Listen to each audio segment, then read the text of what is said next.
Hey there, and welcome back to my channel, Sleeve M. Today I thought I would go over what my first dietitian appointment was like. As I kind of spoke about in last week's video, this is part of what was required for me to have my insurance help cover the bariatric surgery. The dietitian I met with, real nice lady, she basically, I went in for the appointment, and the first thing that she said is, we need to start now at changing how you eat. The first appointment that I went to with her, she suggested that I have 5 to 6 meals throughout the day, and that they should all be smaller meals. She said that she wasn't really that concerned. She said eventually, of course, once you have your surgery, those are going to be incredibly small meals. But at first, while we're just kind of practicing, try to reduce what you already eat. So I have started that recently. One of the favorite things is in the morning, I usually start with some type of protein, whether it's a boiled egg. Sometimes I just have like a few pieces of meat, something, and some cheese. And then I usually have that around 6:37, and then I started every day at 10. I like to have a Greek yogurt. The Chobani is, I've tried a bunch now, and the Chobani is definitely the winner of the yogurt. And then I have my lunch, which is usually leftovers from the night before. And then in the afternoon, I try to, around 3 p.m., have a string cheese snack. And then at night, we have just our normal dinner together. The second thing that she told me at my first visit to start doing was to make sure that my bite sizes were a little bit, that I was taking smaller bites. Once I have my procedure, she said that's really going to be important, is to not overdo it, to take as small bites as possible and just take your time eating. Luckily, I'm not one of those people that are just an incredibly fast eater. I would say I probably take my time anyways. And then the part, this is the part I have been just struggling with, is that once you have your surgery, they don't want you to have any liquids after 15 minutes prior to when you eat, and then an hour afterwards, which at every meal, at my desk all day long at work, while I'm sitting here filming this video, I usually have an entire glass of water. I'm pretty lucky in the fact that I'm not a big pop or soda, if you're from Colorado, type gal. But I love water, and I notice, like, when we go out to eat, I drink, I always have my glass refilled, usually even before I even get my meal. This has been a struggle. So after she told me those were the things, I went home and, of course, started practicing them and putting them into my lifestyle. And I have to say, I grew up on a farm, and I am such a 3-meal-a-day type of gal that was incredibly hard to break. So some of the things that have been working for me is I just set an alarm on my phone. So at 10 it goes off, and then again at 3 it goes off. And I think we have to always remember to take time for ourselves to get up, to get those meals in, so that each meal, once we have the procedure, I won't be missing them. There will be a big issue, she said, that once I have it, I won't be feeling hungry like I used to, and you don't want to miss the amount of protein that you need, because protein helps you burn the fat and not the muscle, because protein is in every cell in your body. It's just an essential nutrient for your body to flourish.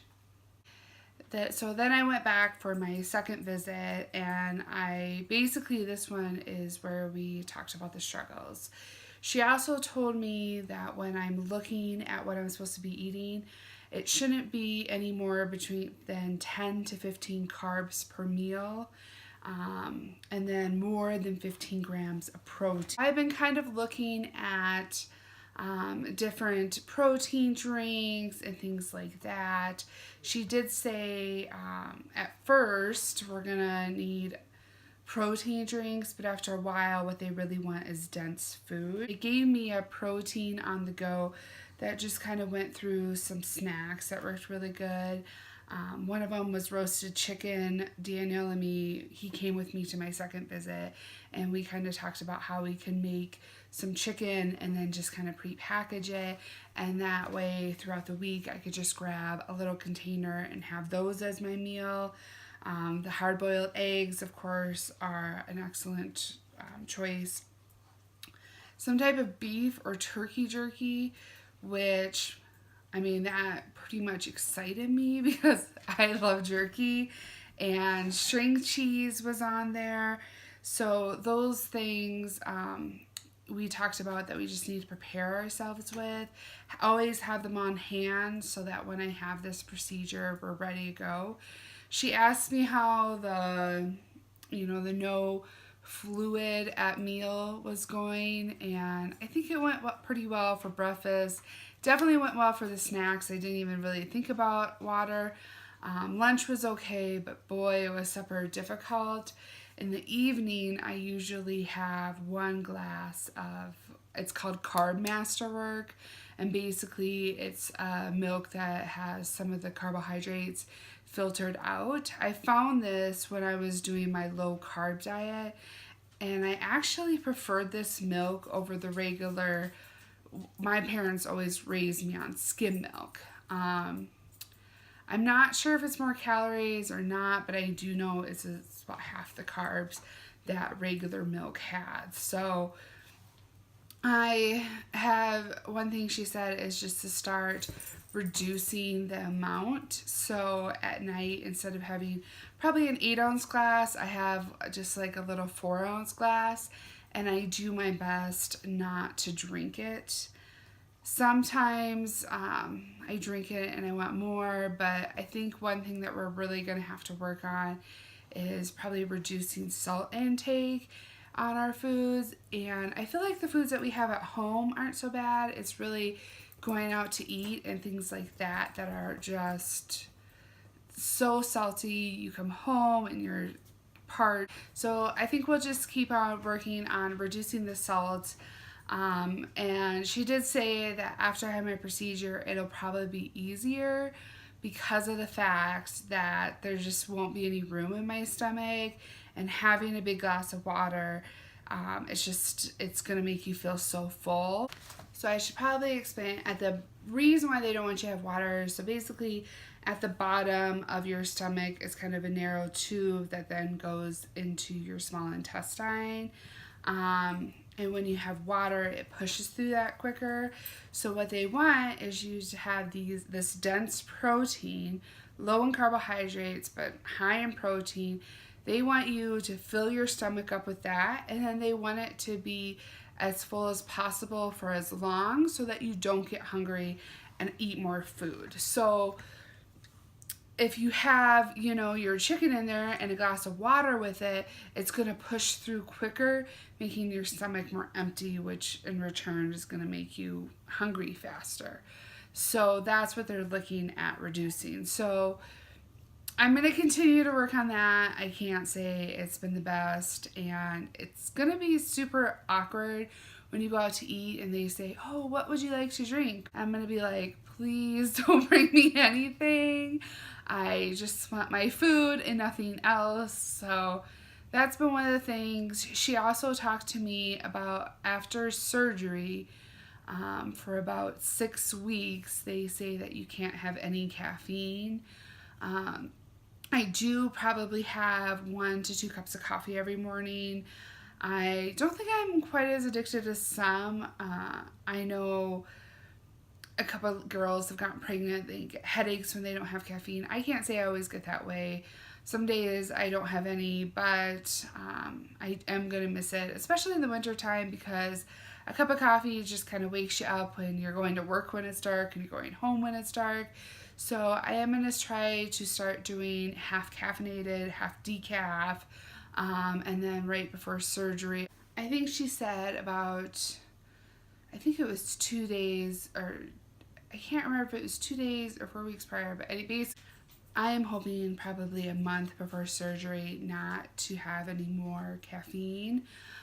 She also talked to me about increasing my exercise, and we talked about the exercise that I do. So right now, when I go to work, which is 4 days a week, we work 10-hour shifts. So when I go to work, I take my dog on a 30-minute walk down to a park every morning.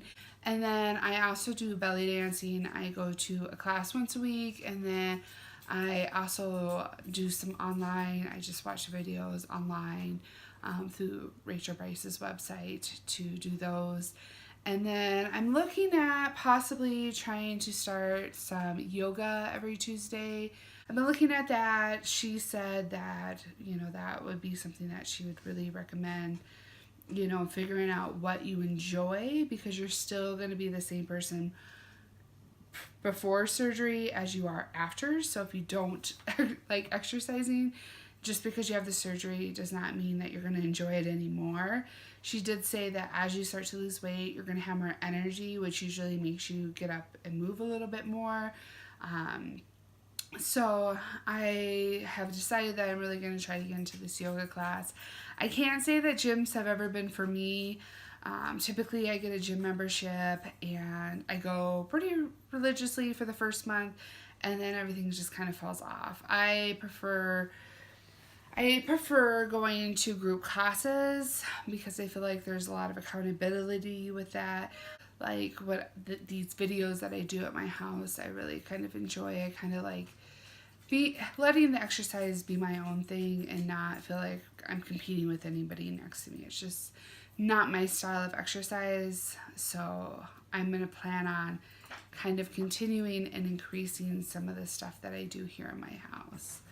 And then she also said that I needed to reduce my bite size, and she asked kind of how that was going.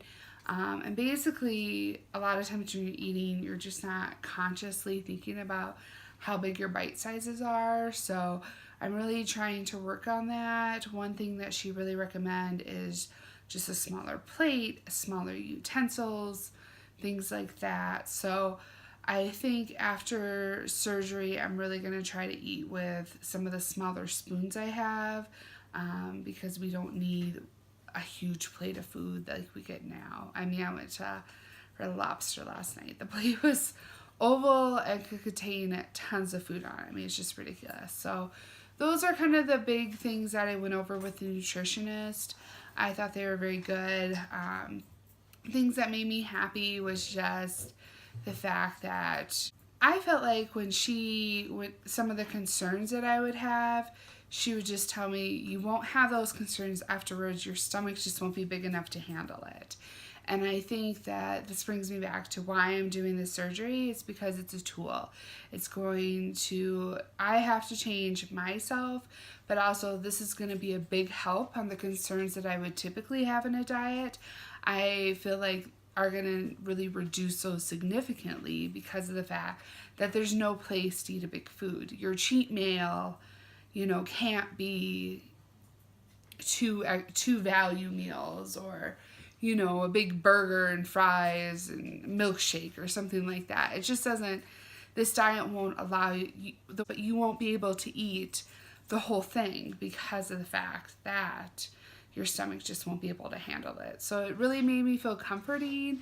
I felt a lot of the advice she gave was good. And again, that's why I suggest when you're doing your diet to do it with your nutritionist, because they're preparing you for the surgery and teaching you the changes that you need to do before, so that when you have the surgery, it's incredibly effective. So I hope everybody had a great Thanksgiving this week. Again, my name is Sleeve M, and if you're not subscribed, please subscribe and turn on those notifications. Every week I'm getting more and more excited to go through my bariatric surgery.